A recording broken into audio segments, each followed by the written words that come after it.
आज जो मैं आपको आलू और चिकन की टिक्कियाँ सिखाऊंगी ना, इसको आलू और चिकन के शामी कबाब भी कह सकती हैं। ये बहुत ही लजीज बनते हैं और बहुत ही जल्दी और आसान तरीके से बन जाते हैं। तो चले इस रेसिपी को बनाना स्टार्ट कर लेते हैं।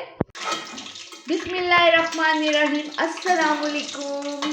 कैसे हैं आप सब? उम्मीद करती हूँ कि आप सब खैरियत से होंगे। आज मैं बनाने लगी हूँ आलू और चिकन के कबाब आपके लिए। बहुत ही मज़े के बनते हैं, बहुत ही इजी रेसिपी है।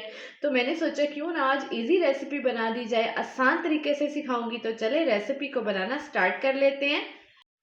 आलू और चिकन की टिक्कियाँ बनाने के लिए जो इंग्रेडिएंट्स चाहिए, सबसे पहले आप वो नोट कर लें, फिर मैं इसको बनाना स्टार्ट कर लेती हूँ। सबसे पहले मैं आपको बताऊंगी, मैंने 700 ग्राम आलू लिए हैं। ठीक है, इसको इस तरह से हाफ करके मैंने बॉईल कर लिया है, अच्छी तरह से बॉईल कर लिया है और इसका छिलका रिमूव कर दिया है। ठीक है, इसके अलावा मैंने इसमें 300 ग्राम चिकन लिया है, जिसको मैंने नमक डाल के बॉईल किया है और बॉईल करके इसके रेशे बना लिए हैं। इसके अलावा कुछ वेजिटेबल जाएंगे, जिसमें हरी मिर्चें जाएंगी। 4 से 5 हरी मिर्चें हैं, जिसको ब्रीक ब्रीक काट लिया है। एक अदद छोटा प्याज है, जिसको मैंने ब्रीक ब्रीक चॉप कर लिया है। इसके अलावा इसमें हरा धनिया जाएगा खूबसूरत सा, और कुछ बेसिक स्पाइसेस हैं वो भी ऐड करूंगी। तो चलिए इसको बनाना स्टार्ट कर लेते हैं।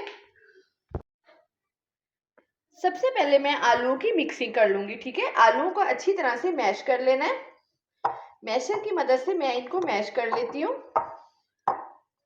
आलूओं की मिक्सिंग अच्छे तरीके से मैंने कर ली है। इसके अंदर अब मैं ऐड कर दूंगी चिकन। ठीक है, इसी तरह इसके अंदर चिकन ऐड कर दूंगी। इसके अलावा जो मैंने हरी मिर्चें ली थी ना, ब्रीक ब्रीक काटी हुई हैं, उनको ब्रीक ब्रीक काट के वो भी इसके अंदर मैं ऐड कर दूंगी।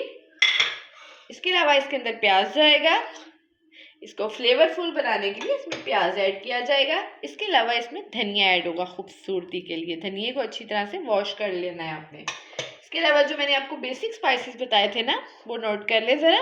उसमें मैंने 1 चम्मच नमक का लिया है। ठीक है, आधा चम्मच मैंने हल्दी का लिया है, 1 चम्मच मैंने खुश्क धनिया लिया है, जिसे मैंने दरदरा सा पीस लिया है, 1 चम्मच मैंने कुटी हुई लाल मिर्च का लिया है, 2 चम्मच मैंने इसमें लिए हैं पिसी हुई लाल मिर्च का, और 1 चम्मच मैंने ज़ीरा लिया है, वो भी मैंने हल्का सा पीस लिया है। ये सारे स्पाइसेस मैं इसके अंदर ऐड कर दूंगी। ठीक है, इसकी स्टेज पे इसके साथ अच्छी तरह से इसकी मैं मिक्सिंग कर लेती हूँ। उसकी मिक्सिंग अच्छी तरह से कर लेती हूँ, मैं हाथ से कर लेती हूँ। आप चाहे तो चम्मच से भी हो सकती है, लेकिन सही तरह से मसाले मिक्स नहीं होते।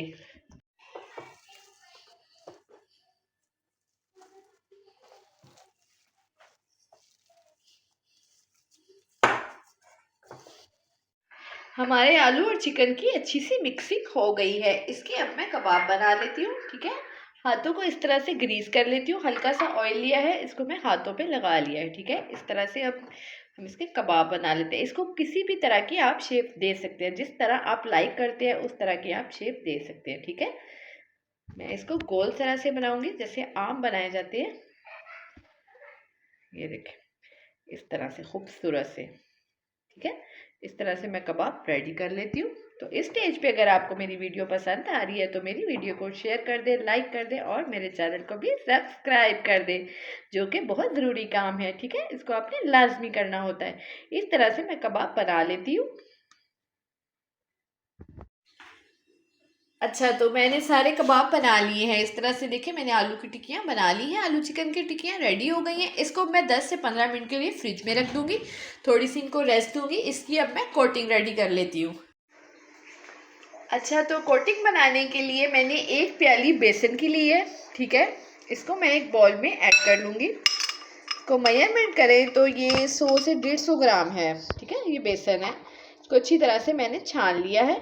इसके अंदर अब मैं कुछ स्पाइसेस ऐड करूँगी, जिसमें मैंने 1 चम्मच लिया है नमक का टीस्पून, 2 टीस्पून मैंने पिसी हुई लाल मिर्च के लिए है, और 1 टीस्पून मैंने ज़ीरा लिया है। इन तीनों को मैं इसके अंदर ऐड कर दूँगी। इसकी अच्छी तरह से मिक्सिंग कर लेंगे। इस तरह से आपने पहले इसकी अच्छी तरह से मिक्सिंग कर लेनी है। ठीक है, चलें, इसकी मिक्सिंग हो गई है। अब इसके अंदर मैं पानी ऐड करूँगी। ठीक है, इसका हमने एक छोटा सा मिक्सचर रेडी करना है, जिससे हमारी टिक्कियाँ रेडी होंगी। आप चाहें तो अंडा भी यूज़ कर सकते हैं, मैदा भी यूज़ कर सकते हैं कोटिंग के लिए। जो आप पसंद करते हैं वो यूज़ कर सकते हैं, लेकिन बेसन यूज़ कीजिएगा, ये बहुत फ्लेवरफुल बनती हैं। इसके अंदर इस तरह से मैं पानी ऐड करी जाऊँगी और इसका अच्छा सा बैटर रेडी कर लूँगी। ठीक है, इसको हमने ज़्यादा पतला नहीं करना, ना ही ज़्यादा गाढ़ा करना है। मिक्सचर रेडी हो गया है, बिल्कुल इस तरह से देख रहे हैं आप। इतनी थिकनेस होनी चाहिए, ठीक है, ज़्यादा पतला भी नहीं है और ज़्यादा गाढ़ा भी नहीं है, सेम इस तरह का रेडी होना है। इसको भी 10 मिनट के लिए रेस्ट दे देती हूँ, फिर हम अपनी टिक्कियाँ बनाना स्टार्ट करते हैं। 10 से 15 मिनट हो चुके हैं, ठीक है। टिक्कियों को भी रेस्ट हो गई है, इसको मैंने फ्रिज में रखा था, ठीक है, और बेसन भी रेस्ट हो गया। चले इसको फ्राई करना स्टार्ट कर लेते हैं। इसके लिए मैंने एक कढ़ाई ले ली है, इसमें मैंने ऑयल डाला है, जितनी ज़रूरत है उस हिसाब से मैंने ऑयल ऐड कर लिया है, ठीक है। इसके नीचे मैंने फ्लेम मीडियम रखी है। ऑयल हमारा गर्म हो गया है, इसके अंदर अब मैं 1 बाय 1 टिक्कियों को ऐड करती हूँ। चले, आलू और चिकन का जो हमने कबाब बनाया है ना, इसको मैंने बेसन के अंदर इस तरह से डिप करना है, ठीक है। इस तरह से डिप करके इसको हम ऑयल में ऐड कर देंगे। जब आपने ऑयल में ऐड करना है तो एहतियात कीजिएगा कि कोई छींट वगैरह आपके ऊपर ना आए। इसी तरह हम दूसरा फिर इसी तरह से इस तरह से डिप करेंगे। 1 बाय 1 करके इस तरह ऑयल में सबको मैं ऐड कर लेती हूँ। 1 से 1.5 मिनट के लिए इस तरह हमने इसको फ्राई करना है, ठीक है। इस तरह अगर ऑयल ऊपर नहीं है तो इस तरह इसके ऊपर ऑयल डाल लेंगे। इस तरह एक साइड से फ्राई हो जाएंगी 1 से 1.5 मिनट के अंदर। फिर इसकी मैं साइड चेंज कर देती हूँ। 1 से 1.5 मिनट हो गया है, इसकी अब मैं साइड टर्न कर लेती हूँ। ये देखिए माशाल्लाह से एक साइड से ये रेडी हो रही है, अब दूसरी साइड से भी इसी तरह से रेडी हो जाएंगी। इस तरह 1 बाय 1 में चेंज कर दूँगी।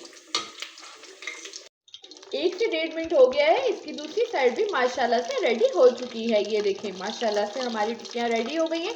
इसको अब 1 बाय 1 मैं ऐसे निकाल लेती हूँ प्लेट में। माशाल्लाह से आलू और चिकन की टिक्कियाँ रेडी हो चुकी हैं, बहुत ही मज़े की बनी है। जितनी ये देखने में खूबसूरत लग रही है ना, खाने में इससे भी ज़्यादा मज़े की लगेंगी। इसको आपने रायते के साथ सर्व करना है और इस रेसिपी को लाजमी बनाना है। और अगर मेरी रेसिपी पसंद आई हो तो मेरे चैनल को शेयर कर देना है, लाइक कर देना और सब्सक्राइब कर देना है और बेल आइकन का बटन दबाना बिल्कुल नहीं भूलना। मिलेंगे नेक्स्ट रेसिपी के साथ। अल्लाह हाफिज़।